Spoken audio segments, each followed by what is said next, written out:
Welcome to CP Sharma classes. Atomic structure new chapter अपन start कर रहे हैं। ठीक है, देखो जो एटॉमिक स्ट्रक्चर है ना, कंप्लीट चैप्टर होगा। एनसीईआरटी के सारे पॉइंट करवाए जाएंगे, जेई मेंस के पीवाईक्यू, जेई मेंस के सारे कॉन्सेप्ट आपको करवाए जाएंगे, नीट के पीवाईक्यू सारे आपको कवर करवाए जाएंगे। ठीक है, तो शुरू करते हैं एटॉमिक स्ट्रक्चर।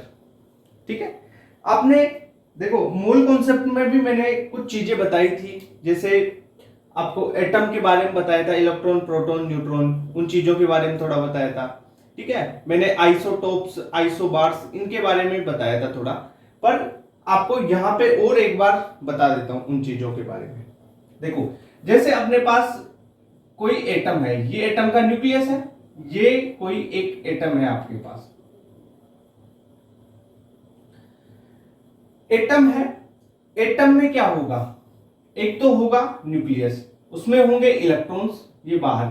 जो न्यूक्लियस है उसमें क्या क्या होगा, प्रोटॉन प्लस न्यूट्रॉन होंगे, प्रोटॉन भी होंगे और न्यूट्रॉन भी होंगे।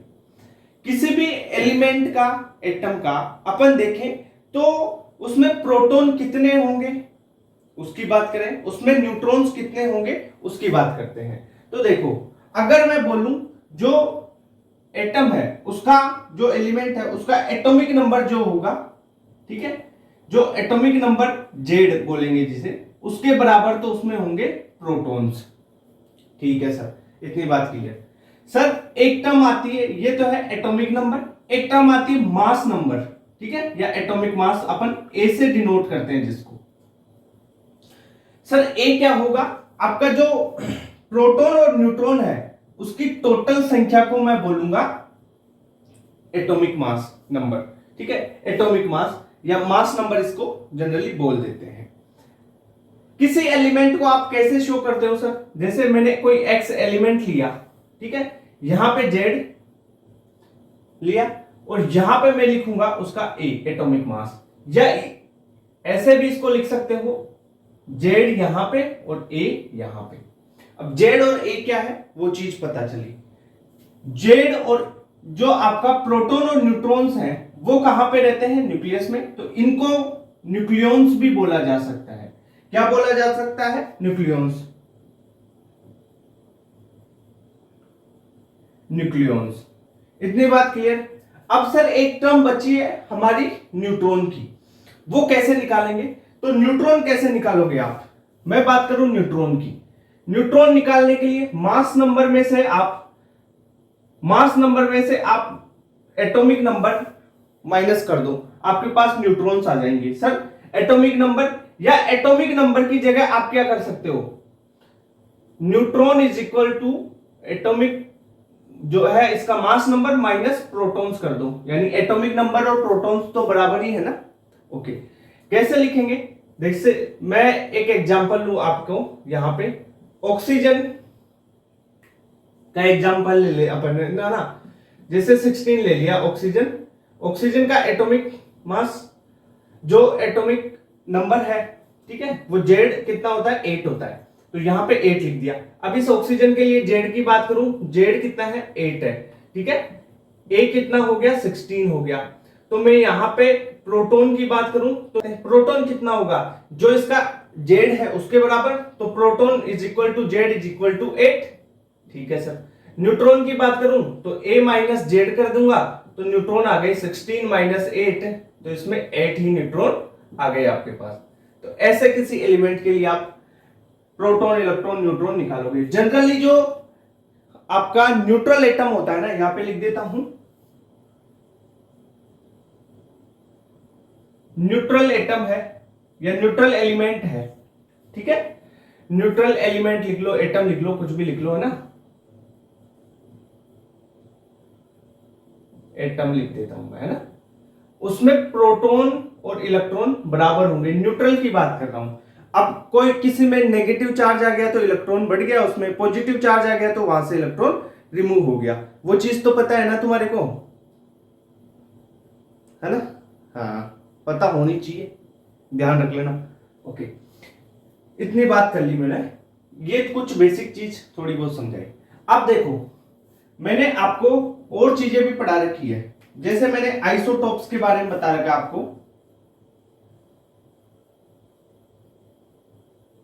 आइसोटोप्स, आइसोटोप्स किसे बोलते हैं? जिनका एटॉमिक जो नंबर है, एटॉमिक नंबर जेड, वो होता है सेम, एटॉमिक नंबर सेम रहेगा, और जो मास नंबर है वो क्या हो जाएगा? डिफरेंट। लिख लो, ठीक है। फॉर एग्जांपल, जैसे मैं हाइड्रोजन के आइसोटोप्स की बात करूं तो जैसे प्रोटियम,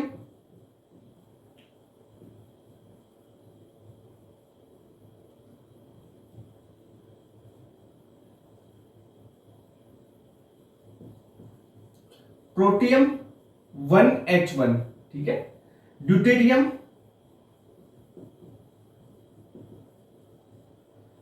इसमें 2H1, ठीक है। और एक होता है टाइट्रियम, यहां पे लिख देता हूं, है ना, यहां पे लिख लेते हैं टाइट्रियम, ये होता है 3H1। अब यहां पे प्रोटॉन, इलेक्ट्रॉन, न्यूट्रॉन सारे कैलकुलेशन करोगे, देखो सबका जेड सेम है। जेड क्या है सबका? ये हाइड्रोजन के आइसोटोप्स हैं, ये तीनों, है ना, हाइड्रोजन के आइसोटोप्स हैं। इनका जेड क्या है? जेड 1 है। पर इनमें है ना, जो मास नंबर है ना, इसका 1 है, इसका 2 है, इसका 3 है, मास नंबर डिफरेंट हो रहे हैं। क्लियर बात? जैसे मैं एक एग्जांपल और लूं, जैसे अपन बात करते हैं क्लोरीन, क्लोरीन 35, ठीक है, और एंड क्लोरीन 37, एक एग्जांपल ये हो गया, आइसोटोप ये, है ना। मास जेड तो क्लोरीन क्लोरीन का सेम है, मास नंबर अलग हो गया। एंड जैसे अपन कार्बन का ले ले, carbon 12, carbon 13 and carbon 14, carbon का मास नंबर देखो अलग अलग है, जेड सेम है। तो ये आइसोटोप्स के एग्जांपल है। अरे सारी चीजें बताई हुई है, बस एक बार थोड़ा सा रिवाइज करवा रहा हूं मैं, है ना, आप देखते लो। नेक्स्ट अपन देखें तो क्या आता है भाई, आइसोबार्स के बारे में देख लो। आइसोबार्स। अब आइसोबार्स में क्या करोगे? देखो आइसोबार में जो आपका जेड है, एटॉमिक मास है ना, वो तो सेम रह जाएगा और जेड डिफरेंट हो जाएगा। यानी यहां पे मैं बोल सकता हूं जो एटॉमिक नंबर है वो होगा डिफरेंट, एंड जो एटॉमिक मास है, जो मास नंबर है, ए का मतलब मास नंबर, ठीक है, मास नंबर है वो रहेगा सेम, ठीक है। तो आइसोबार्स के एग्जांपल्स में मैं बात करूं, क्या हो जाएगा? जैसे अपन मैं लूं क्लोरीन 37 एंड, चलो ये तो आइसोटोन्स का कर लेंगे ना फिर, तो ये एक एग्जांपल और ले लेते, जैसे आर्गन ले लूं मैं, है ना, कैल्शियम ले लूं और पोटेशियम ले लूं, है ना, कैल्शियम। अगर कैल्शियम मैं लूं आपका, देखो इनका जेड क्या होगा, जेड लिखता हूं मैं, तो आर्गन का 18, इसका 19 और इसका 20। इनके मास नंबर की बात करूं, ए की बात करूं, तो इसका ए कितना होगा भाई? 40, इसका भी 40 और इसका भी 40, लगभग 40। तो इनका क्या हुआ? जनरली ये क्या कहलाएंगे? अब आइसोबार्स कहलाएंगे। ओके, यानी जेड सेम, जेड डिफरेंट, ए सेम, ठीक है। ए है मास नंबर, जेड है atomic number. Okay sir, isobars हो गई। अब मैं बात करता हूं आइसोटोन्स की, या पहले आपको ये बता दूं, आइसोटोस जो आइसोडाइफर्स होते हैं एक तो, और आइसोस्टर्स होते हैं, ठीक है, उनकी बात कर लेते हैं। चलो आइसोस्टर्स। अब आइसोस्टर्स क्या होते हैं उसकी बात करते हैं। इनमें होगा, देखो, सेम नंबर ऑफ इलेक्ट्रॉन होंगे, उसके साथ में and same number of atoms भी होंगे, ये ध्यान रखना। अब देखो फॉर एग्जांपल, देखो इसका एग्जांपल क्या होगा। जैसे मैं बात करूं, इलेक्ट्रॉन सेम किस किस में हो सकते हैं, देखो जैसे N2 कर लिया, नाइट्रोजन ले लिया और CO कर लिया, दोनों में देखो एटम्स कितने हैं, N2 में 2 एटम है, CO में एक C और एक O, 2 एटम है। दोनों में इलेक्ट्रॉन देखोगे 14 इलेक्ट्रॉन इसमें है, 14 ही इसमें है, तो इलेक्ट्रॉन भी सेम और एटम भी सेम होनी चाहिए, है ना। ये एक तो ये हो गया। दूसरा एग्जांपल की बात करूं मैं, एक एग्जांपल और ले लो, जैसे मैं बात करूं CO2 की एंड N2O की, ये भी एग्जांपल हो गया। एक एग्जांपल और लूं, जैसे मैं ले लूं O oxygen 2 minus and fluorine minus, fluoride और ऑक्साइड, इसकी बात कर लूं मैं। देखो आइसोस्टर्स हो गए, क्या इलेक्ट्रॉन सेम है और नंबर ऑफ एटम्स भी सेम होने चाहिए, ये हो गए आपके आइसोस्टर्स। अब एक होते हैं आइसोडाइफर्स, उसकी बात कर लेता हूं यहां पे।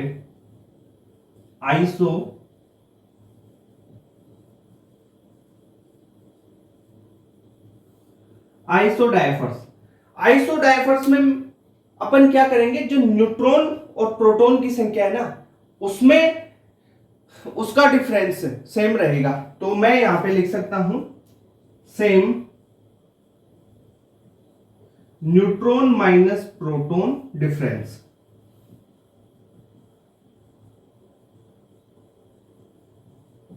जैसे बोरोन 11.5 एंड मैं ले लू कार्बन 13.6। अब यहां पे न्यूट्रॉन और प्रोटॉन का डिफरेंस निकाल के देख लो, दोनों में सेम आएगा, ठीक है। ये बात होगी आइसोडाइफर्स की, इतनी बात। अब आइसोटोन्स की बात कर लूं मैं, आइसोटोन्स करवाएगा नहीं करवाया ना तुम्हारे को, तो यहां पे कर लेते हैं अपन आइसोटोन्स की बात।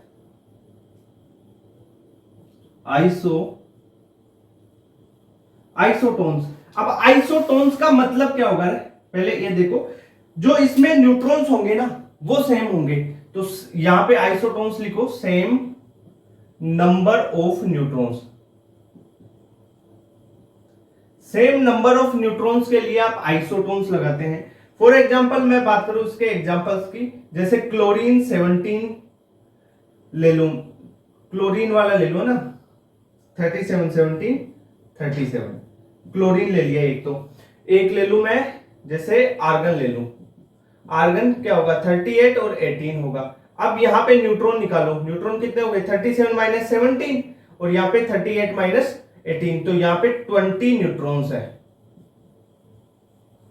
20 होंगे न्यूट्रॉन्स दोनों में, तो सेम नंबर ऑफ न्यूट्रॉन्स आपके यहाँ पे हो गए। इतनी बात क्लियर होगी क्या, बताओ। तो ये समझ में आई क्या आपको चीजें कुछ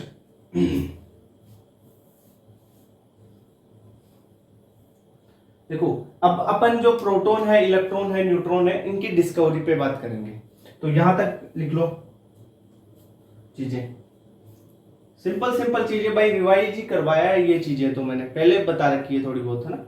हाँ, ये मेन करेक्टर याद रहना चाहिए, किसमें ये सेम रहेगा, किसमें ये सेम रहेगा, ठीक है। जेड है प्रोटॉन के बराबर एटॉमिक मास यूनिट, ठीक है, जो है उसका एटॉमिक नंबर होगा वो है, ठीक है। और ए है क्या है, जो आपका प्रोटॉन और न्यूट्रॉन है ना, ए उनका योग होगा, ये ध्यान रखना। ए कैसे निकालोगे, प्रोटॉन और न्यूट्रॉन के योग से। जेड कैसे, टोटल प्रोटॉन की संख्या। न्यूट्रॉन कैसे निकालोगे, ए माइनस जेड करके, ठीक है। ओके सर, नोट कर लो तुरंत। कर लिया क्या, ये बताओ, कर लिया क्या, कर दूं रब, मिटा दूं,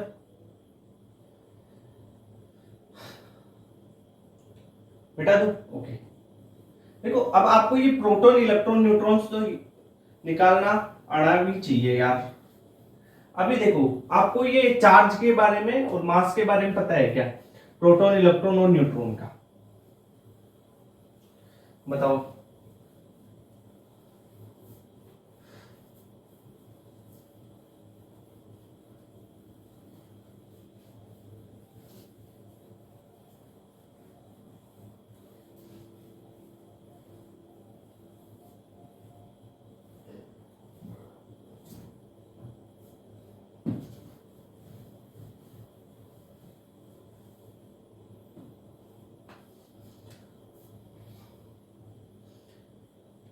अब मैं बात करता हूं, जैसे एटम में अपन ने देखा इलेक्ट्रॉन है, प्रोटॉन है और न्यूट्रॉन है, इन्हें क्या बोलते हैं? सब एटॉमिक पार्टिकल्स।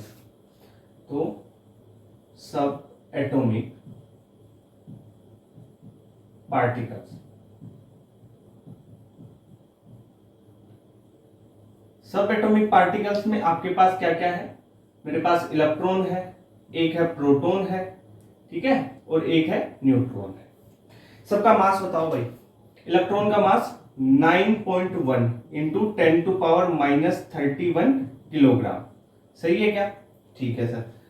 प्रोटॉन का मास 1.67 इंटू 10⁻27। अब 27 लिख दिया तो किस में लिखूंगा? किलोग्राम में। 24 लिखता तो समझ गए ना बात? हाँ, ये वन दोनों का सेम रहता है लगभग, या 0.66 रहता है, ये 67 रहता है, बस इतना सा फर्क होता है। 10⁻27 किलोग्राम।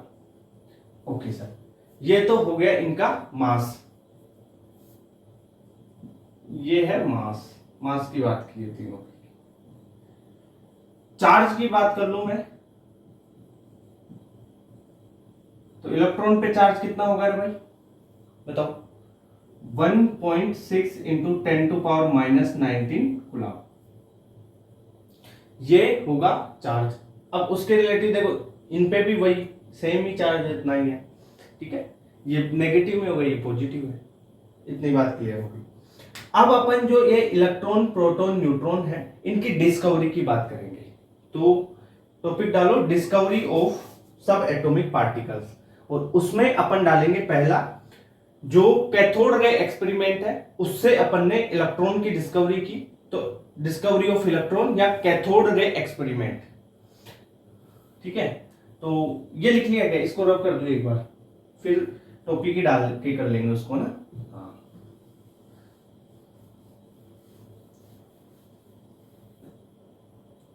देखो discovery of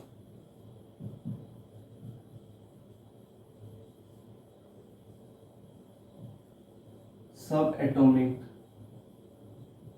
particles.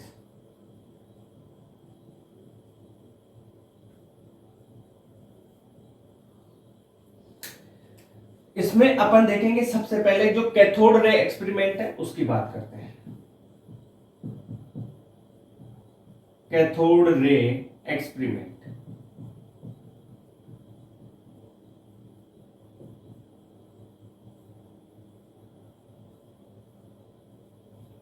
Cathode ray experiment किसका था? थॉमसन का था।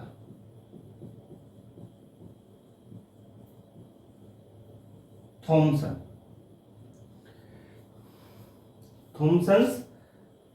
थॉमसन कैथोड रे एक्सपेरिमेंट की बात करें। कैथोड रे एक्सपेरिमेंट से किसकी डिस्कवरी हुई थी? ये चीज अभी एक्सपेरिमेंट करेंगे तो पता चल जाएगा, पर एक बार लिख देता हूं मैं, इससे डिस्कवरी हुई किसकी? डिस्कवरी ऑफ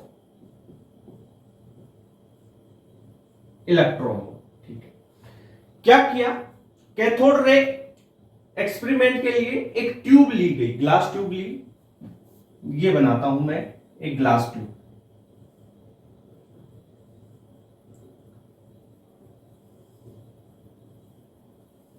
ये ग्लास ट्यूब बनाइए, इसमें कैथोड और एनोड लगाया गया। ये बैटरी लगा दी मैंने, जहां पे बहुत हाई वोल्टेज, ठीक है, क्या दिया गया? बहुत हाई वोल्टेज दिया गया। ये रहेगा हाई वोल्टेज,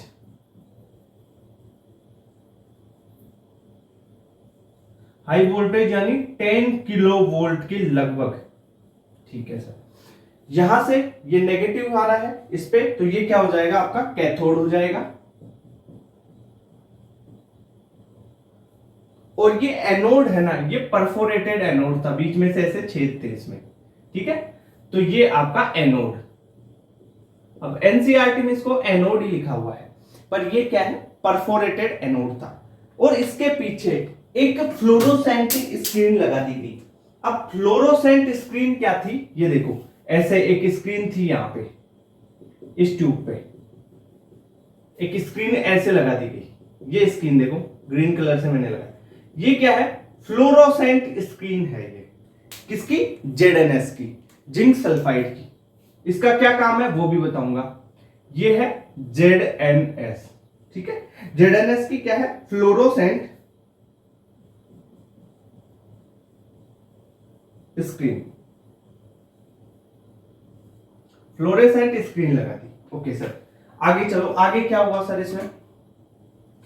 अब इस ट्यूब का प्रेशर है ना, यहां पे प्रेशर की बात करूं मैं, प्रेशर रखा गया वेरी लो, प्रेशर था वेरी लो प्रेशर, यानी पॉइंट या 10 की पावर में लिखूं मैं तो 10 की पावर -4 mm ऑफ Hg, इतना, इससे भी कम, यानी इसके लगभग 10 की पावर -4 यानी 0.0001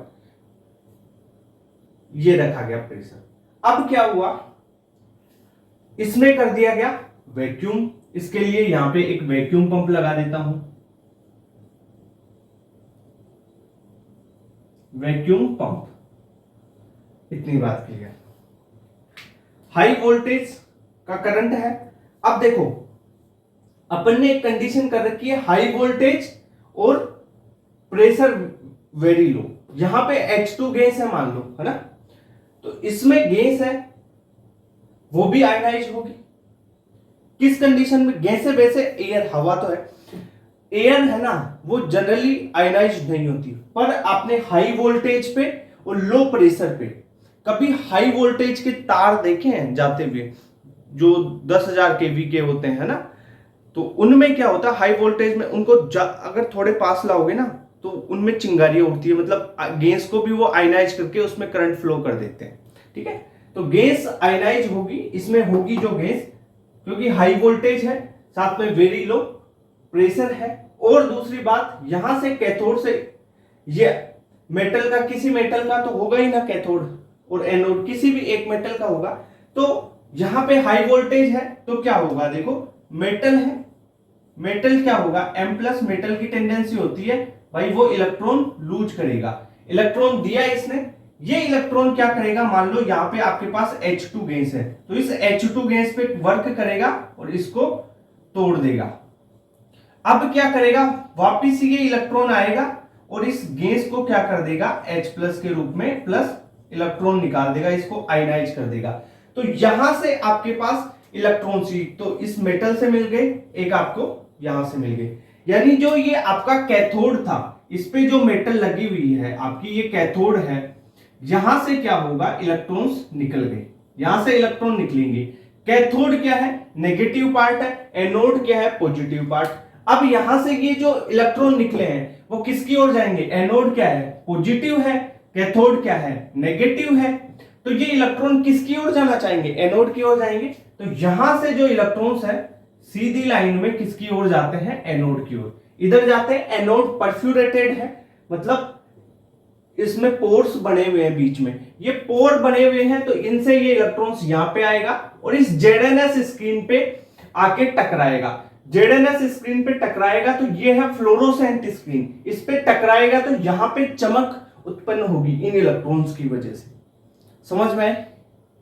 तो क्या एक्सपेरिमेंट था, कैसे हुआ, कैथोड से इलेक्ट्रॉन्स निकले और वो आ गए कहां पे, इस फ्लोरोसेंट स्क्रीन पे, एनोड की ओर, और ZNS की स्क्रीन बनी हुई है।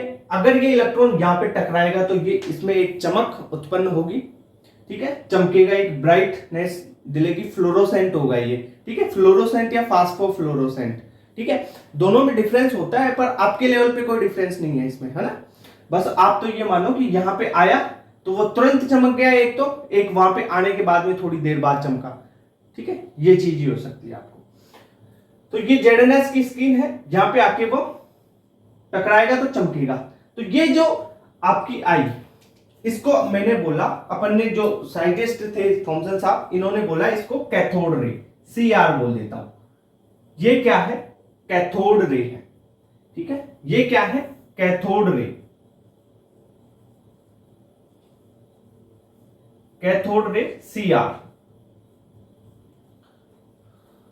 ओके सर, इतनी बात। अब अपने को पढ़नी है इस कैथोड रे की, भाई ये पॉजिटिव की ओर आ रहा है, नेगेटिव से कुछ चीज पॉजिटिव की ओर आ रही है, तो भाई वो चीज जो पॉजिटिव की ओर आ रही है, पॉजिटिव जिस चीज को अट्रैक्ट कर रहा है वो तो नेगेटिव ही होगी।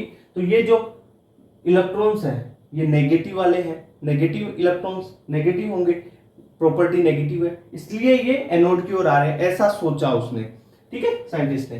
तो इनका नाम दिया कैथोड रेज। ये एक स्ट्रेट लाइन में चल रही है, पार्टिकल नेचर है, क्या सारी चीजें हैं, इसकी जो प्रॉपर्टीज है उसकी अब अपन बात करेंगे। तो क्या ये चीज समझ में आई क्या? यहां पे जो गैस है वो आयनाइज भी हुई है, ठीक है, किसकी वजह से? एक तो इसकी वजह से, दूसरा ये हाई वोल्टेज और वेरी लो प्रेशर की वजह से, ठीक है। तो ये समझ में आ गया क्या?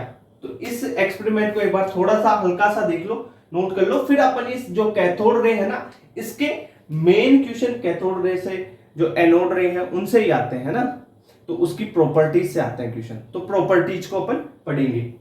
एक बार थोड़ा हल्का सा ये नोट करो। चलो हो गया, मिटा दो क्या इसको, cathode ray experiment.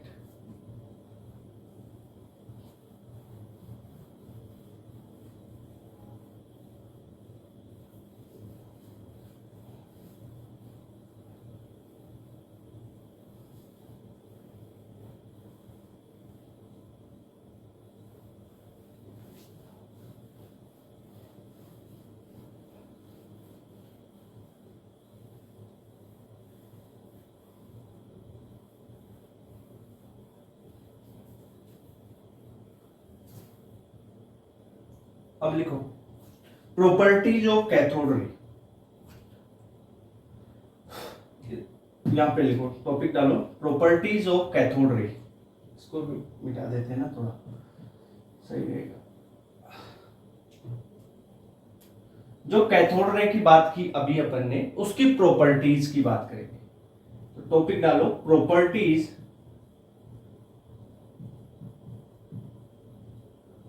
Of cathode rays.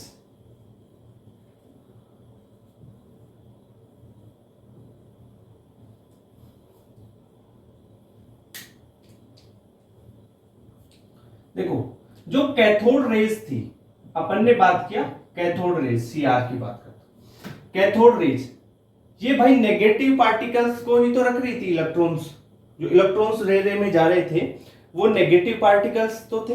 तो अपन इसके लिए क्या बोल सकते हैं? Consist of negatively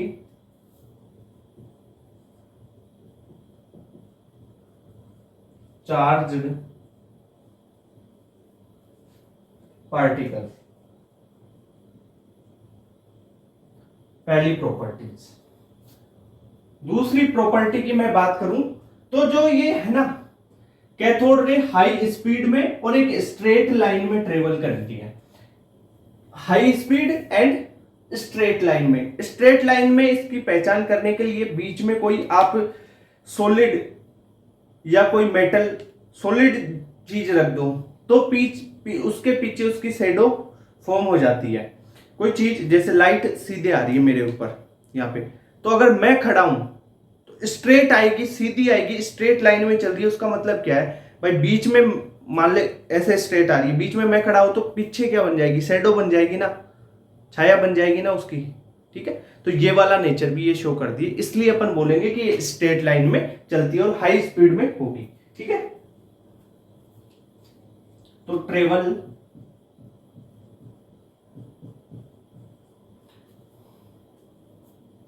in high speed की बात करते हैं,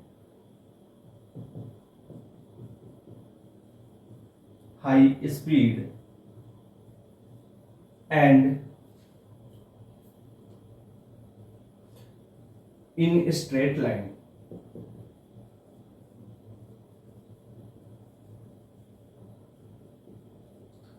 ये कॉन्सेप्ट समझ में आ गया। अब जो ये आपकी कैथोड रेज है ना, उसकी बात करूं, जैसे मैंने यहां से आपकी कैथोड रेज किससे निकली? कैथोड से। ये कैथोड था आपका, ये एनोड था, अब मैं क्या करता हूं, ऊपर लगा देता हूं एक तो पॉजिटिव चार्ज और नीचे लगा देता हूं यहां पे नेगेटिव चार्ज। ठीक है, मैंने ऐसा सिस्टम लगा दिया। यहां से आपकी कैथोड रेज निकल रही है, ये कैथोड रेज निकल रही है आपकी सीआर, कैथोड रेज निकल रही है। तो ये कैथोड रेज क्या होगी, ये मैंने इलेक्ट्रिक फील्ड लगा दिया। ठीक है, इलेक्ट्रिक फील्ड, पॉजिटिव और नेगेटिव चार्ज, इलेक्ट्रिक फील्ड। तो ये क्या करेगी, जो आपने चार्ज लगाया है, ठीक है, उसमें डेविएट होगी भाई पॉजिटिव की ओर। ये नेगेटिव है, नेगेटिव को तो रिपेल करेगी और पॉजिटिव की ओर घूम जाएगी। तो अपन ये बोल सकते हैं कि जो कैथोड रेज है ना, कैथोड रेज वो क्या करेगी, चार्ज या इलेक्ट्रिक फील्ड की प्रेजेंस में डेविएट होगी। ये चीज समझ में आए। एक चीज इसके साथ में ही समझा देता हूं, चलो एक बार इस पॉइंट को लिख लो आप। कैथोड रेज डिफ्लेक्टेड इन इलेक्ट्रिक फील्ड या चार्ज, उसकी प्रेजेंस में डिफ्लेक्ट हो रही है। दूसरी चीज, मैंने आपको फिजिक्स में आपने पढ़ा होगा, मान लो कोई चार्ज है, अगर वो रेस्ट में है तो वो इलेक्ट्रिक फील्ड प्रोड्यूस करता है। अगर चार्ज मोशन में है तो वो इलेक्ट्रिक फील्ड और मैग्नेटिक फील्ड दोनों प्रोड्यूस करता है। अगर चार्ज एक्सिलरेटेड है तो वो इलेक्ट्रिक फील्ड, मैग्नेटिक फील्ड और EMW, इलेक्ट्रोमैग्नेटिक वेव्स, तीनों प्रोड्यूस करता है।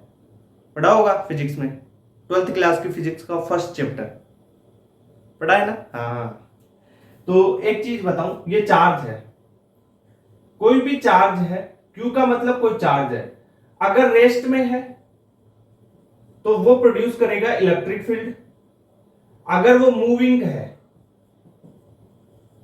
उसके साथ वेलोसिटी है, तो वो इलेक्ट्रिक फील्ड भी प्रोड्यूस करेगा और मैग्नेटिक फील्ड भी प्रोड्यूस करेगा। अगर वो एक्सिलरेटेड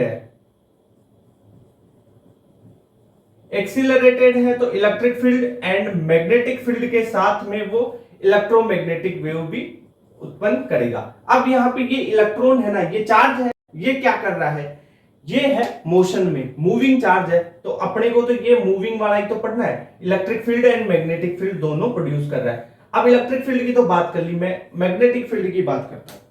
ये है, ये कुछ मैग्नेटिक फील्ड प्रोड्यूस करेगा, साउथ पोल नॉर्थ पोल बनाएगा। ठीक है, थोड़ी बहुत फिजिक्स आती है। तो ये south pole north pole, magnetic field का मतलब क्या है भाई, या तो साउथ पोल बनेगा इधर, तो इधर नॉर्थ पोल बनेगा, इधर साउथ तो इधर नॉर्थ तो इधर साउथ। ठीक है, ऐसा ही होगा। तो क्या हुआ देखो, ये यहां से ये आपका कैथोड, ये है आपका एनोड, ये निकली आपकी कैथोड रे।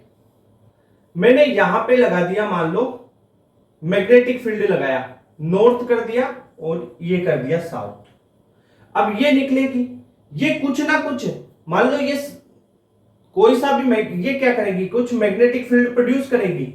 अब मान लो साउथ साउथ हो गया तो साउथ साउथ को रिपेल करेगा। अगर इसे नॉर्थ आ गया, इधर साउथ आ गया तो साउथ नॉर्थ अट्रैक्ट कर लेंगे। ठीक है, तो ये क्या हो सकती है, मैग्नेटिक फील्ड में भी डिफ्लेक्ट होगी। ठीक है भाई, ये मैग्नेटिक फील्ड प्रोड्यूस कर रही है। अब इसका साउथ या नॉर्थ कुछ तो बनेगा एक। ठीक है, साउथ अगर ऊपर बन गया तो ये इस साइड में इसको अट्रैक्ट कर लेगा, अगर नॉर्थ बना ऊपर तो ये इसको रिपेल कर देगा। ऐसी चीज है। तो क्या हुआ, अपन लिख सकते हैं कि जो कैथोड रे है ना, deflect in magnetic field,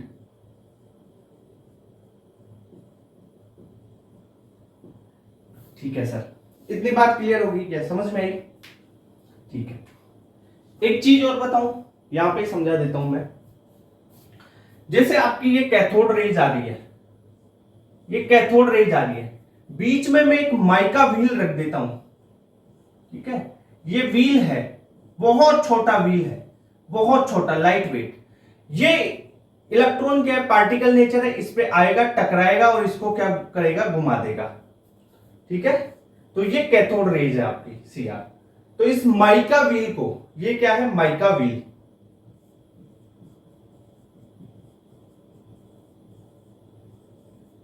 mica wheel. तो ये माइका व्हील को इलेक्ट्रॉन ऐसे आएगा, इस पे पार्टिकल नेचर है, धक्का लगाएगा, ये घूमेगा, तो एक मैकेनिकल इफेक्ट उत्पन्न होगा।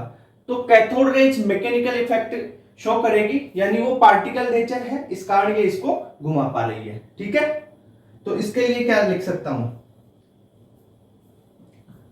CR रोटेट ए माइका व्हील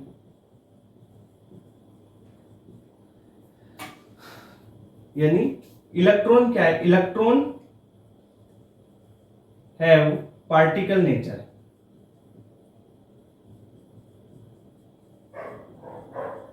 ठीक है, पार्टिकल नेचर। तो ये माइका व्हील को घुमा पा रही है, यानी मैकेनिकल कुछ काम कर रही है। तो क्या कर रही है, यहां पे अपन बोल सकते हैं कि मैकेनिकल इफेक्ट शो कर रही है, mechanical effect.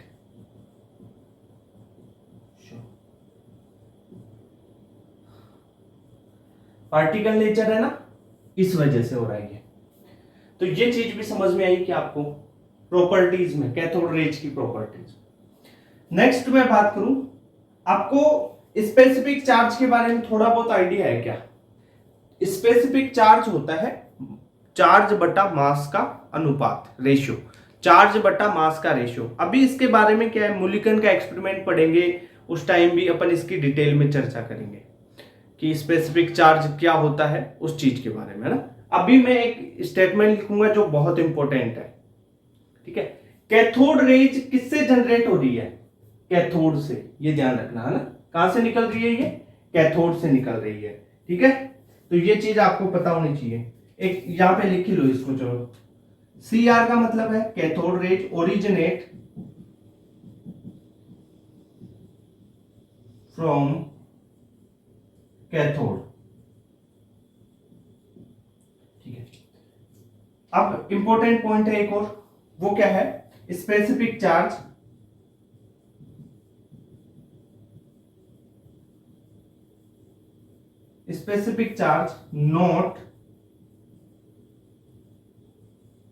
not change on changing gas. अगर इस ट्यूब में आपने हाइड्रोजन के अलावा क्लोरीन रख दी, ब्रोमीन रख दी और दूसरी गैस रख दी, तब भी स्पेसिफिक चार्ज चेंज नहीं होगा। स्पेसिफिक चार्ज होता है चार्ज बटा मास का रेशियो। अब यहां पे चार्ज और मास अपन कैथोड से निकल रही है भाई, कैथोड रेज तो इलेक्ट्रॉन तो निकल रहे हैं, तो जो गैस है उसका तो कोई मास, ना तो मास ले रहे हैं ना चार्ज ले रहे हैं उसका, तो उससे तो अपने को कोई मतलब ही नहीं है। ये तो चीज ही कैथोड से निकल रही है, गैस से तो कुछ हो ही नहीं रहा। ठीक है, ओके सर। तो एक चीज और लिख लो, इसको अपन ऐसे लिख सकते हैं, इंडिपेंडेंट, इसी लाइन को दूसरे फॉर्मेट में लिख रहा हूं बस, है ना। Independent of the nature of gas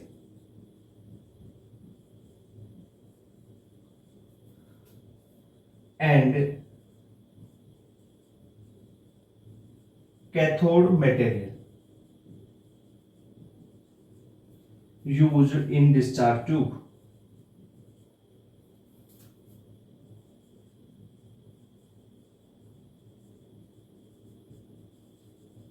और कलर भी चेंज नहीं होगा, तो ये पॉइंट और लिख लो आप। ठीक है, दिख रहा है ना, यहां पे लिख देता हूं मैं, colour will not change on changing gas for cathode rays.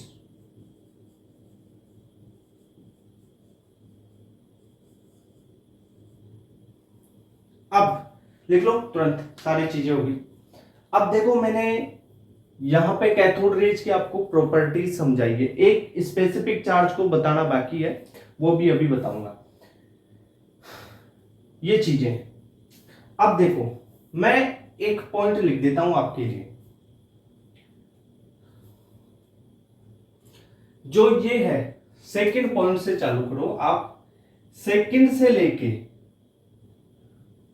और ये जो ये लिख दिया ना मैंने, सेकंड, थर्ड, फोर्थ, फिफ्थ, ये सारी, ये जो ये बनाया हुआ ना, ये एनोड के लिए भी सही है। बस इलेक्ट्रॉन की जगह वहां पे प्रोटॉन हो जाएगा, ठीक है। जो भी H+ ले रहे हैं, Cl- ले रहे हैं, वो एनोड, कैथोड की जगह एनोड किस किस में, इसमें, इसमें, इसमें, इसमें, ठीक है। और वो सारी ये चीजें अलग हो जाएगी उसके लिए, एनोड रेज के लिए। पर एक बार आप ये लिख लो कैथोड रेज के लिए। अब अपन स्पेसिफिक चार्ज, मूलिकन एक्सपेरिमेंट, फिर एनोड रेज का एक्सपेरिमेंट करेंगे, सारी चीजें डिटेल में देखने वाले हैं। लिख लो इसको, छाप लिया क्या, हो गया।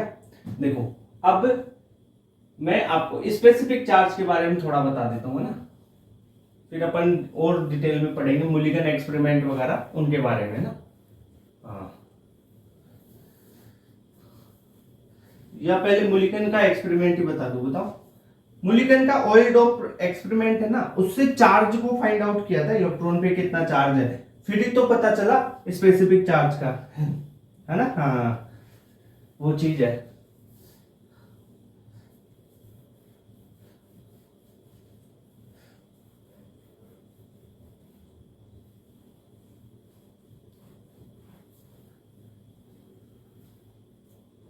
ठीक है, अब देखो मैं जो मूलिकन का एक्सपेरिमेंट है उसके बारे में बताऊंगा, पहले स्पेसिफिक चार्ज के बारे में थोड़ा सा बता देता हूं। स्पेसिफिक चार्ज, स्पेसिफिक चार्ज क्या होता है, ये होता है चार्ज, जिसका भी स्पेसिफिक चार्ज निकालोगे उसका चार्ज बटा मास का रेशियो। मैं इलेक्ट्रॉन के लिए निकालना चाहूं, इसको लिख देता हूं स्पेसिफिक चार्ज ऑफ इलेक्ट्रॉन। कैसे निकालूंगा, ऊपर लिखूंगा चार्ज ऑफ इलेक्ट्रॉन बटा मास ऑफ इलेक्ट्रॉन, ठीक है, मास ऑफ इलेक्ट्रॉन। तो स्पेसिफिक चार्ज हो क्या होगा, इलेक्ट्रॉन पे चार्ज कितना होता है, जो अपन मूलिकन ऑयल ड्रॉप से निकालेंगे ना उसकी बात करते हैं ना। तो ये कितना हो जाएगा, 1.6 इंटू 10⁻⁻19 कूलम, यही तो होगा चार्ज, 19 कूलम। मास कितना होता है, अभी बताया था आपको, 9.1 इंटू 10⁻31 किलोग्राम। तो जो स्पेसिफिक चार्ज है इलेक्ट्रॉन का वो कितना आ जाएगा भाई, यहां से इसको अगर सोल्व करोगे तो ये आ जाएगा 1.76 इंटू 10⁻, ये ऊपर जाएगा तो प्लस में हो जाएगा, तो +11 कूलम पर किलोग्राम। ये स्पेसिफिक चार्ज आ गया किसका, ऑफ इलेक्ट्रॉन का, ठीक है सर, ओके। तो एक ये कॉन्सेप्ट भी आपको आना चाहिए, स्पेसिफिक चार्ज होता क्या है, चार्ज बटा मास का रेशियो, ठीक है, ओके सर। अब आ जाओ, अब आ जाओ मिलिकन का जो ऑयल ड्रॉप एक्सपेरिमेंट था उसकी बात कर लेते हैं। Millikan oil drop experiment,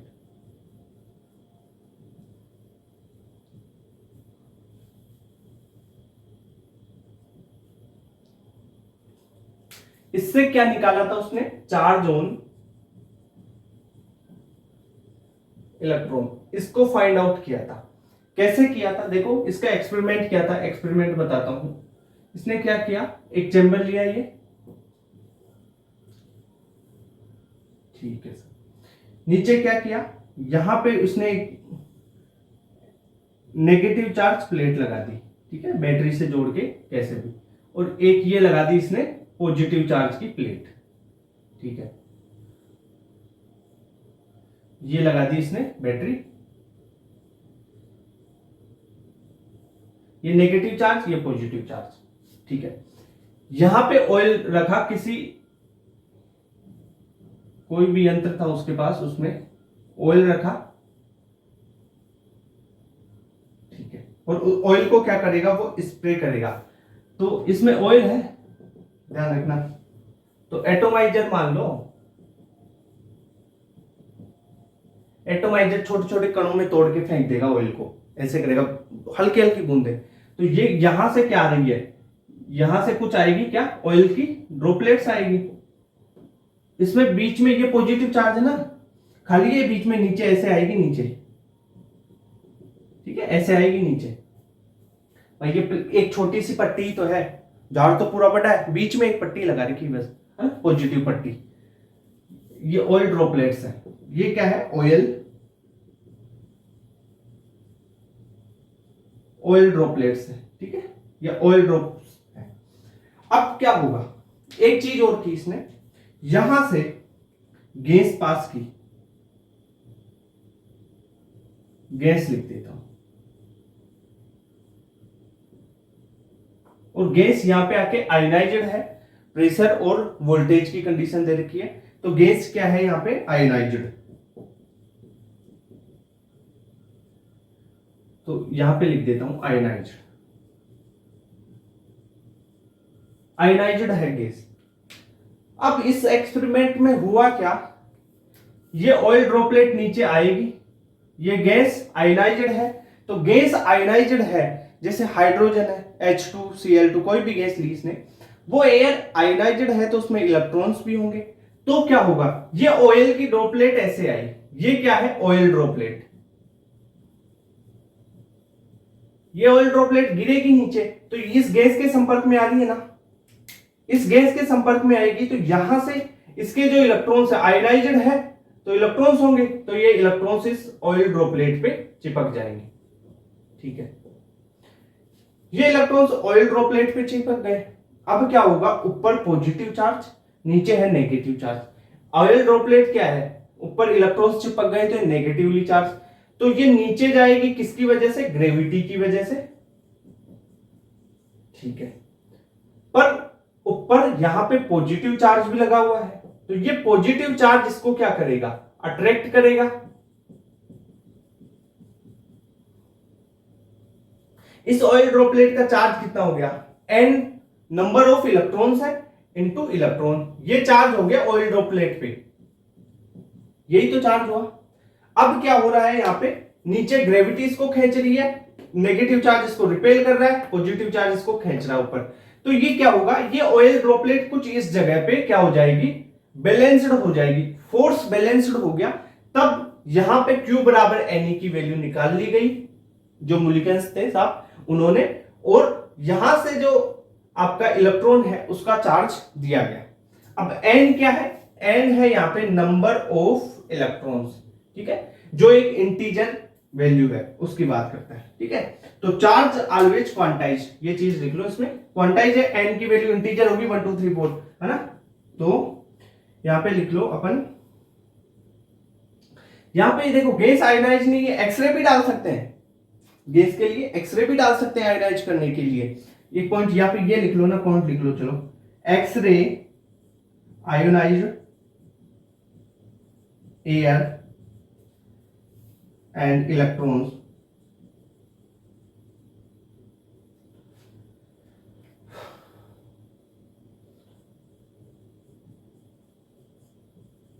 electrons lost by air are absorbed, ये एब्जॉर्ब कौन कर लेगा इसको, by absorb by oil droplets, और फिर इसको यहां पे बैलेंस करके एंड जो E की चार्ज है इसका उसकी वैल्यू निकालेगी। एक चीज और लिख लो यहां पे, जो मैंने अभी बोला था, चार्ज ऑलवेज क्वांटाइज,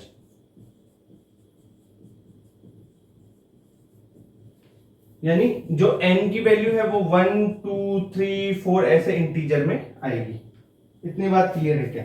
यहां से चार्ज की वैल्यू इसने क्या निकाली, 1.6 इंटू 10⁻⁻19 कूलम। ये था मिलिकन का ऑयल ड्रॉप एक्सपेरिमेंट। ये चार्ज की वैल्यू निकाल ली, मास की वैल्यू निकाली गई थी, फिर स्पेसिफिक चार्ज निकाल लिया गया। तो ये मिलिकन ऑयल ड्रॉप एक्सपेरिमेंट है बेटा, ठीक है। तो आई होप ये चीज क्लियर हो गई होगी, आपको समझ में आई क्या थोड़ी बहुत। अब एनोड रेज पे चले तो नोट करो एक बार इसको।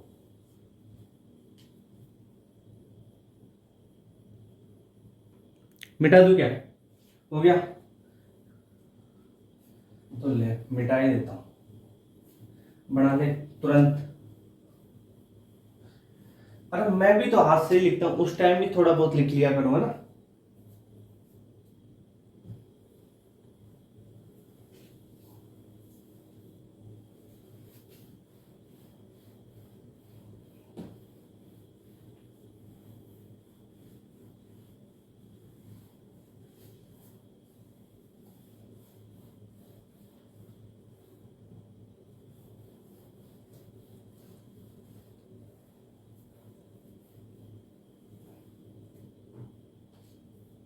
आ जाओ, अब टॉपिक डालो। अपन डिस्कवरी इलेक्ट्रॉन की कंप्लीट कर लिए, अब प्रोटॉन की डिस्कवरी पे चलते हैं। तो अपन देखेंगे डिस्कवरी ऑफ प्रोटॉन में एनोड रे एक्सपेरिमेंट। ठीक है, तो टॉपिक डालो एनोड रे एक्सपेरिमेंट।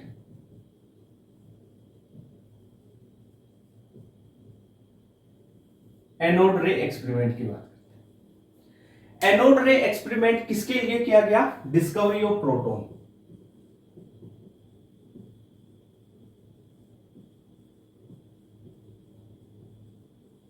ठीक है, ओके। 1886 में लगभग हुआ था ये ना। ठीक है सर, वही इसमें जो पहले अपन ने कैथोड रे ट्यूब एक्सपेरिमेंट किया था ना, वैसा ही करना है। क्या करना है? कैथोड रे ट्यूब जो अब इसमें एनोड रे ट्यूब बना देंगे। कैसे? देखो, एक ट्यूब बनानी है, ये लो सर, ये ट्यूब बना दी मैंने। इधर मैंने बना दिया, मान लो ये एनोड बना दिया, पॉजिटिव चार्ज, ये लिखा मैंने एनोड। ठीक है, वही हाई वोल्टेज दे रहा हूं इसमें भी। ये बना दिया कैथोड, वही कैथोड यहां पे परफोरेटेड है। ये हाई वोल्टेज,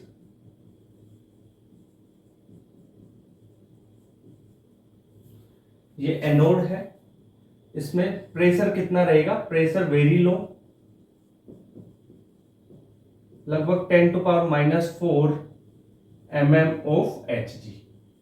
ठीक है सर, मैंने क्या किया, ये बनाया कैथोड, परफोरेटेड है ये।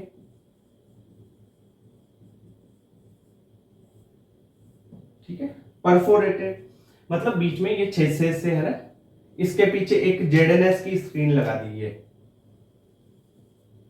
ये है ZNS की स्क्रीन, यानी फ्लोरोसेंट, फ्लोरोसेंट स्क्रीन। अब क्या होगा? देखो, एनोड है, यहां पे मान लो कोई गैस है, H2 गैस है या Cl2 गैस है, या कोई सी भी गैस ले सकते हो। तब क्या होगा? यहां पे गैस आयोनाइज होगी। गैस आयोनाइज हुई किसमें? H+ और एक इलेक्ट्रॉन निकलेगा, M+ से वो इलेक्ट्रॉन निकल रहा है तुम्हारा। देखो, मेटल से क्या निकलेगा?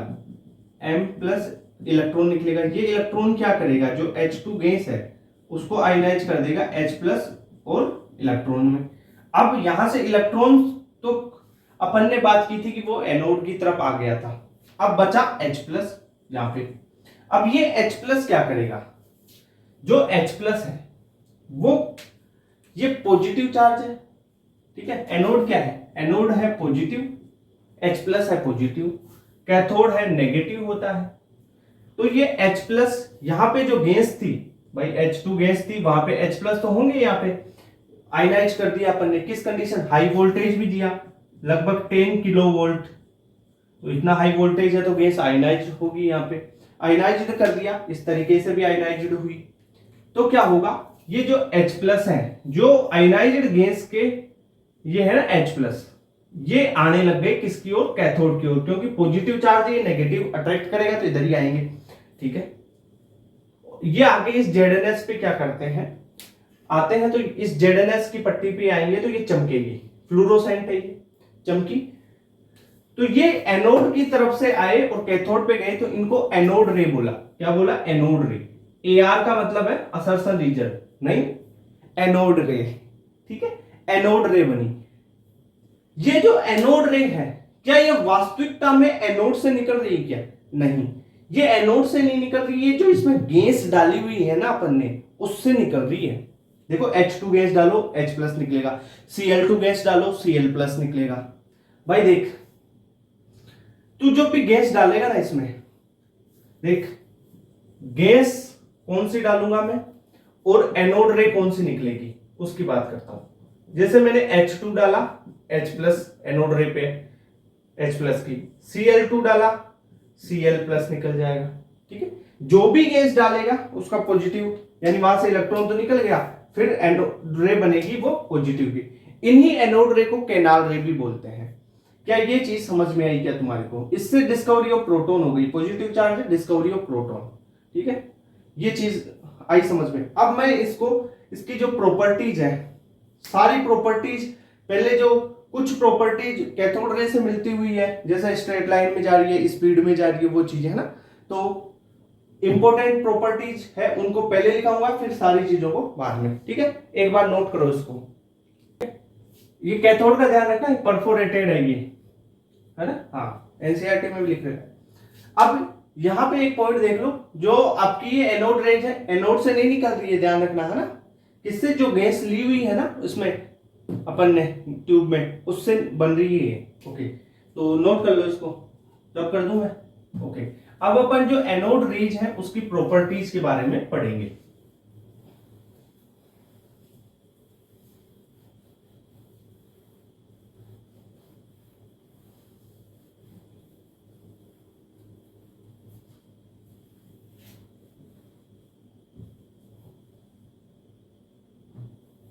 लिखो,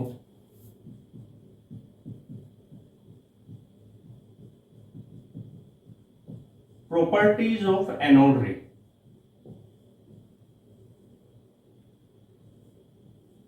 लिखते जाओ फटाफट, जो जो जरूरी थी ना, जो जो उसकी थी कैथोड रेज की, पहले वो बता देता हूं। ये ट्रेवल इन स्ट्रेट लाइन, ठीक है, travel in straight line and high speed. ठीक है, दूसरा deviate, deflected in magnetic field. ठीक है, एंड जो दूसरी है इलेक्ट्रिक फील्ड, दोनों में डेविएट होगी। समझाया था कैथोड रेज की, वो नेगेटिवली चार्ज थी, ये पॉजिटिवली चार्ज है, बस इतना सा ही फर्क है। एक चीज और लिख लो, जो एनोड रेज है ना, इन्हीं को कैनाल रेज बोलते हैं। ठीक है, कैनाल रेज भी इन्हीं को बोलते हैं। ये चीज हो गई। इसमें मैकेनिकल इफेक्ट की बात कर ली थी अपन ने,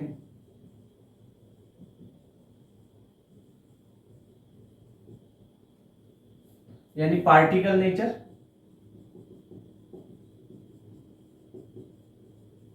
यानी रोटेट कर रहा है ये माइका व्हील को।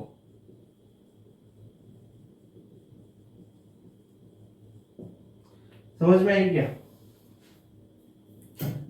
जो एनोड रेज है AR क्या है? एनोड रेज किससे ओरिजिनेट हो रही है? From gas taken in tube.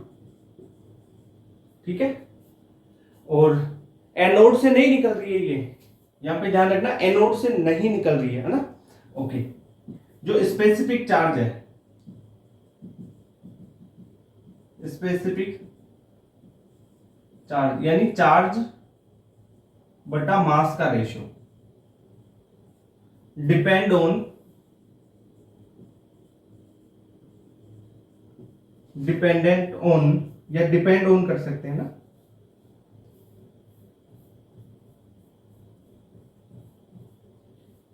या ऐसे भी कर सकते हैं, depend on gas taken in tube. ठीक है, आपने जो ट्यूब ली है उसमें जो गैस है उस पे स्पेसिफिक चार्ज यानी चार्ज बटा मास का रेशियो डिपेंड करता है। यानी सिंपल बात बोलूं तो एनोड रेज भाई साहब इसकी प्रॉपर्टीज है ना वो डिपेंड कर रही है किस पे, जो गैस ली है ना उस पे।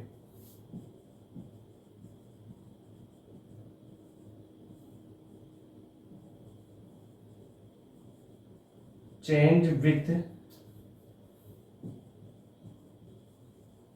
change in the changing the gas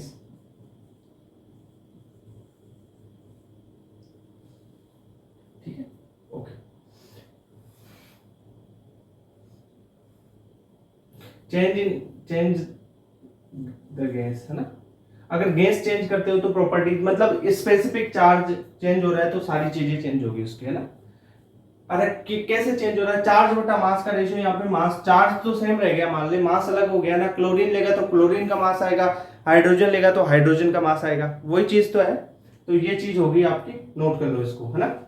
एक चीज और बता देता हूं तुम्हारे को ना, जो है एनोड रेज,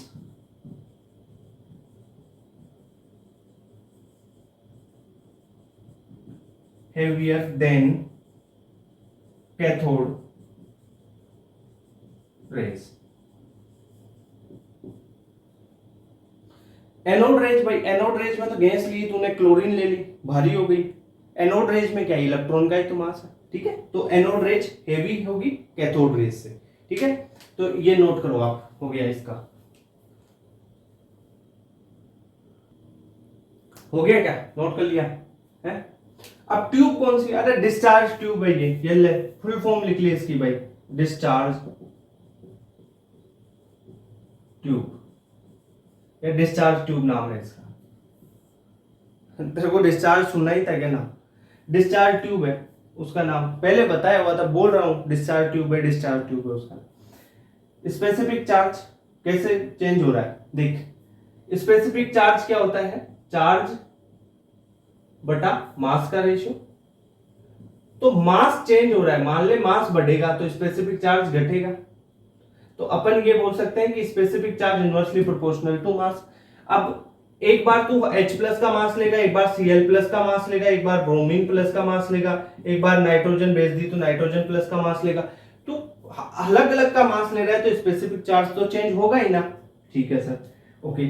तो एक चीज बताओ रे तुम, अब स्पेसिफिक चार्ज पूछा है तो एक चीज और लिख लो यहाँ पे इंपोर्टेंट डाल के, आप बताओ स्पेसिफिक चार्ज बताना है किस किस का, स्पेसिफिक चार्ज यानी इलेक्ट्रॉन, उसका मतलब चार्ज, चार्ज बटा मास का ऑर्डर बताना है, किस किस में बताओगे, इलेक्ट्रॉन, प्रोटॉन, अल्फा पार्टिकल और न्यूट्रॉन का। अब देखो इलेक्ट्रॉन का चार्ज बटा इलेक्ट्रॉन का मास निकालो, फिर प्रोटॉन का चार्ज बटा प्रोटॉन का मास, कौन बड़ा होगा, देखो इलेक्ट्रॉन बड़ा होगा, फिर उससे कम प्रोटॉन, उससे कम अल्फा, उससे कम न्यूट्रॉन, ये होगा स्पेसिफिक चार्ज का ऑर्डर। एक ये पॉइंट भी लिख लो, वैसे निकाल सकते हो आप, निकाल के बताए भाई इलेक्ट्रॉन का तो प्रोटॉन का उसके रिलेटेड यही तो होता है। देख mass of electron is equal to क्या होगा, 1/137 मास ऑफ प्रोटॉन, ठीक है, यही तो होता है मास ऑफ इलेक्ट्रॉन, ऐसे निकाल लो, ठीक है। जो अल्फा पार्टिकल का मास है ना, जो स्पेसिफिक चार्ज, वो हाफ होगा किसका, प्रोटॉन का, करके देखना। प्रोटॉन अल्फा पार्टिकल क्या रिलेशन है, डबली आयोनाइज्ड हीलियम एटम, ठीक है, ये चीज होगी। अब देख मिटा रहा हूं उसको, अब मैं देख, वैसे तो तुम्हारे को ये मॉडल्स पढ़ाने हैं, पर एक न्यूट्रॉन की डिस्कवरी भी है, एनसीईआरटी में दे रखा है उसके बारे में थोड़ा बहुत, तो वो भी बता देता हूँ, है ना, तो उसको भी कर लेना साथ साथ। तो इसको करो एक बार, मिटा देता हूं मैं। ऑफ न्यूट्रॉन की बात करें, न्यूट्रॉन की डिस्कवरी किसने की थी, जेम्स चैडविक ने की थी। और इसने क्या किया, इसने बेरिलियम लिया, बेरिलियम की सीट बना ली, चपटी सीट बना ली बेरिलियम की, एक बेरिलियम की सीट बनाई, उस पे इसने डाला अल्फा पार्टिकल, अल्फा पार्टिकल डाला, वहां से जनरेट हुए इसके पास न्यूट्रॉन, वहां से डिस्कवरी की। इसने क्या किया, एक बेरिलियम की सीट ली,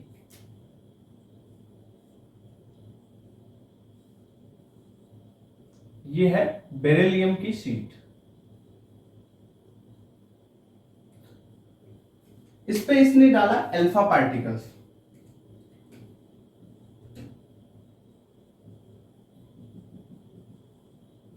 इस पे तो यहां से न्यूट्रॉन बना। अब कैसे रिएक्शन हुई वो बताता हूं। जैसे इसने लिया आपका beryllium, beryllium atomic number 4, mass number इसका 9। इस पे डाला इसने अल्फा पार्टिकल। क्या होता है? डबली आयनाइज्ड हीलियम एटम। ठीक है, तो ये 2+ है तो यहाँ पे 4 और ये हो जाएगा आपका 2। ठीक है, ये हो गया। और अल्फा पार्टिकल किसको बोलते हैं? थोड़ा समझ। अल्फा पार्टिकल, अल्फा पार्टिकल होता है डबली आयनाइज्ड हीलियम एटम। इसको बोलते हैं He2+ को। इसे बोलते हैं अल्फा पार्टिकल। ठीक है, ये हुई रिएक्शन। क्या होगा देखो, मास नंबर कितना है? 4 और 9। तो टोटल मास नंबर कितना होना चाहिए भाई? 4 है, ये 9 है, 13 होना चाहिए। एक न्यूट्रॉन निकलेगा तो एक कम होगा, यानी 12 निकला। तो 12 मास नंबर मतलब कार्बन निकला। कार्बन 12, एटॉमिक नंबर 4 + 2 6, प्लस यहाँ पे ये 13 थे, 9 + 4 देखो, 9 + 4 कितने थे? 13, प्लस यहाँ पे क्या निकल जाएगा? 12। ये हो गया एक न्यूट्रॉन। ऐसा हुआ। जैसे मैं बात करूं, एक एक्सपेरिमेंट और एल्युमिनियम पे किया इसने। तो एल्युमिनियम 13, ये 27 मास नंबर, प्लस वही अल्फा पार्टिकल्स डाला, हीलियम 2+ डाला, 2 4, 27 और 4 31।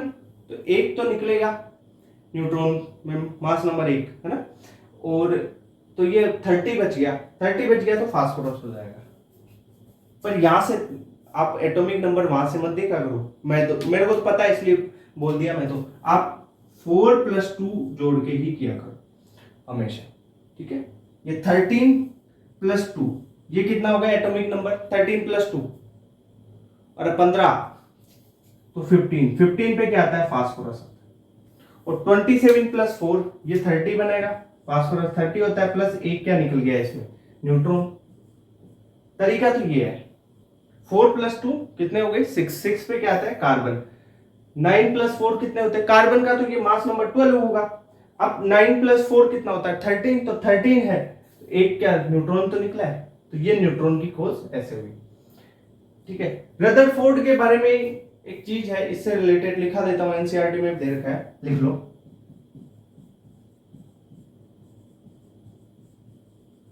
Rutherford obtained proton by bombarding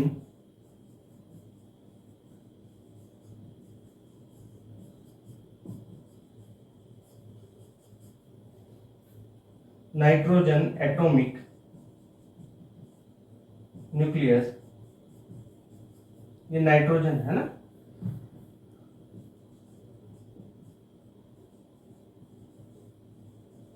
nitrogen atomic nucleus with alpha particle. यानी जो रदरफोर्ड नाम के साइंटिस्ट थे, इन्होंने क्या किया? नाइट्रोजन पे अल्फा पार्टिकल की बम्बार्डिंग की और उससे प्रोटॉन की डिस्कवरी के बारे में, तो प्रोटॉन ऑब्टेन किया, ये बोल सकते हैं। डिस्कवरी की चीज तो अलग है, प्रोटॉन ऑब्टेन किया किसने? रदरफोर्ड ने। ये बात हो गई। ये थी तुम्हारी न्यूट्रॉन की कहानी भी हो गई। अब एटॉमिक मॉडल आते हैं, जैसे जे थॉमसन का आ गया, उनकी बात करेंगे अपन, है ना। फिर रदरफोर्ड का भी पढ़ेंगे, बोहर का पढ़ेंगे। तो ये बताओ आगे चले क्या? ठीक है, तो यहां तक तो नोट कर लो, ये तीनों की डिस्कवरी होगी आज।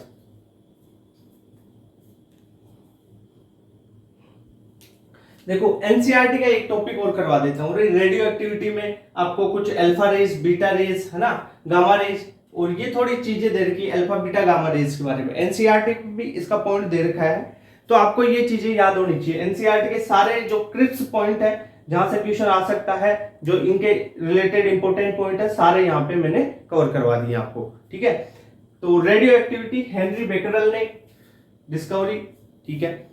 अल्फा रेज के बारे में अपन देखें तो अल्फा पार्टिकल क्या होता है, डबली आयोनाइज्ड हीलियम एटम, ठीक है। इसका मास नंबर 4 और जेड कितना होता है, 2 होता है। जो अल्फा रेज है ना वो इलेक्ट्रिक फील्ड में भी डिफ्लेक्ट होगी और मैग्नेटिक फील्ड में भी डिफ्लेक्ट होगी। तो अपन बोल सकते हैं कि alpha rays deflected by electric field and magnetic field. ये इलेक्ट्रोमैग्नेटिक स्पेक्ट्रम है, जो इलेक्ट्रोमैग्नेटिक वेव्स हैं उनका पार्ट नहीं होती है, ठीक है। अब अल्फा पार्टिकल देखो, अल्फा रेज क्या है, पॉजिटिव चार्ज है, तो पॉजिटिव चार्ज किसकी ओर जाना चाहेगा, नेगेटिव चार्ज की ओर डिफ्लेक्ट होगा। तो alpha rays deflected towards negative plate of electric field, ठीक है सर। अब बीटा रेज की बात करूं तो बीटा रेज नेगेटिव चार्जड होती है, नेगेटिवली चार्जड होगी। नेगेटिव चार्जड है तो ये पॉजिटिव चार्ज की ओर क्या होगी, डिफ्लेक्ट होगी, तो bent towards positive plate of electric field या प्लेट इन इलेक्ट्रिक फील्ड, ठीक है सर। ये भी जो EMW स्पेक्ट्रा है, इलेक्ट्रोमैग्नेटिक वेव्स हैं, उनका पार्ट नहीं होती है, ठीक है। बीटा रेज भी इलेक्ट्रोमैग्नेटिक वेव्स की बात कर रहा हूं, ठीक है। हाँ ओके, बीटा रेज है ना उनकी वेलोसिटी हाई रहेगी अल्फा रेज से, तो यहां पे travels with high velocity compare to alpha rays, ठीक है। बीटा रेज की प्रॉपर्टी क्या है, वेलोसिटी ज्यादा रहेगी, ठीक है। बीटा रेज की जो पेनिट्रेशन है ना वो 100 टाइम्स मोर देन होती है अल्फा पार्टिकल से। अल्फा पार्टिकल से ज्यादा होगी किसकी, बीटा रेज की पेनिट्रेशन, और कितने टाइम्स, 100 टाइम्स ज्यादा होगी, 100 गुना ज्यादा होती है। अब देखो जो आपकी फोटोग्राफिक प्लेट है ना उसको अल्फा बीटा गामा तीनों रेज इफेक्ट करती है, तीनों रेज इफेक्ट करती है। कौन कौन सी, अल्फा बीटा गामा, तीनों रेज फोटोग्राफिक प्लेट को इफेक्ट करती है। पर मैक्सिमम इफेक्ट किसका आता है, मैक्सिमम इफेक्ट बीटा रेज का ही आएगा, इस बीटा रेज का। क्यों, बीटा रेज का जो चार्ज बटा मास का रेशियो यानी स्पेसिफिक चार्ज है वो हाईएस्ट होगा। तो हाईएस्ट स्पेसिफिक चार्ज है यानी चार्ज बटा मास का रेशियो, E/m रेशियो हाईएस्ट है, इसके कारण ये फोटोग्राफिक प्लेट को मैक्सिमम इफेक्ट कर पाएगी। कौन, बीटा रेज, ठीक है, ड्यू टू बीटा रेज, ठीक है, due to their highest E/m ratio. ये बात हो गई। अब मैं बात करता हूं अल्फा रेज की। अल्फा रेज में मैं देखूं जो अल्फा रे है ना वो हाईली एनर्जेटिक रेज है, ठीक है, एनर्जी बहुत ज्यादा होगी इनकी। अब वो स्पेक्ट्रा भी देखते हो ना, अपन स्पेक्ट्रा बनाते हैं गड्डी XUV वो वाला, ठीक है, इन माई रेंज। अब ट्रिक ही बोली है वो नहीं बताऊंगा, अब यहाँ पे बाद में बताऊंगा जिस समय आएगा वेव में। हाँ यहाँ पे नहीं बताऊंगा वरना फिर इसको मिटाना पड़ेगा, वो बता दूंगा, फिर वो टाइम निकल जाएगा उसमें। पहले इसको देख लो गामा रेज को। तो गामा रेज हाईली एनर्जेटिक होगी, ठीक है, इनकी वेवलेंथ, भाई एनर्जी ज्यादा तो वेवलेंथ कम, क्यों, ये देख E बराबर hc/λ, एनर्जी बढ़ेगी तो वेवलेंथ क्या होगी, घटेगी, यही तो रिलेशन है, ठीक है। इनकी पेनिट्रेशन पावर हाईएस्ट होती है, 1000 गुना होती है उसके रेस्पेक्ट में। ये न्यूट्रल है, पार्ट ऑफ इलेक्ट्रोमैग्नेटिक स्पेक्ट्रम, ये ध्यान रखना, यही है इलेक्ट्रोमैग्नेटिक स्पेक्ट्रम का पार्ट। ये EMW का पार्ट होती नहीं है दोनों, अल्फा और बीटा, ये इलेक्ट्रोमैग्नेटिक स्पेक्ट्रम का पार्ट होती है कौन, गामा रेज, ठीक है सर। अब मैं बात करूं जो ये गामा रेज है ना मोस्ट हार्मफुल है बायोलॉजिकल स्पीसीज के लिए। क्यों, क्योंकि इनकी पेनिट्रेशन पावर बहुत ज्यादा है, ड्यू टू देयर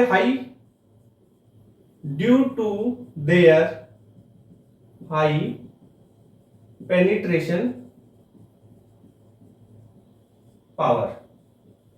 और पेनिट्रेशन पावर ज्यादा है तो क्या हो जाएगी, बायोलॉजिकल स्पीसीज है सारी, जो बायोलॉजिकल स्पीसीज है, मनुष्य हुआ, कुत्ता हुआ, तू हुआ, ठीक है, तो उनमें क्या आ जाएगा, म्यूटेशन आ जाता है।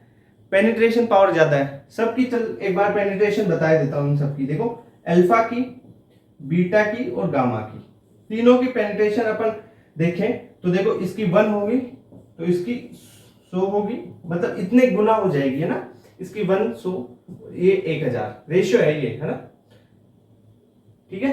तो अल्फा से 100 गुना ज्यादा होती है बीटा की पेनिट्रेशन, बीटा से और अल्फा से 1000 गुना होती है गामा की पेनिट्रेशन पावर। ये है पेनिट्रेशन पावर।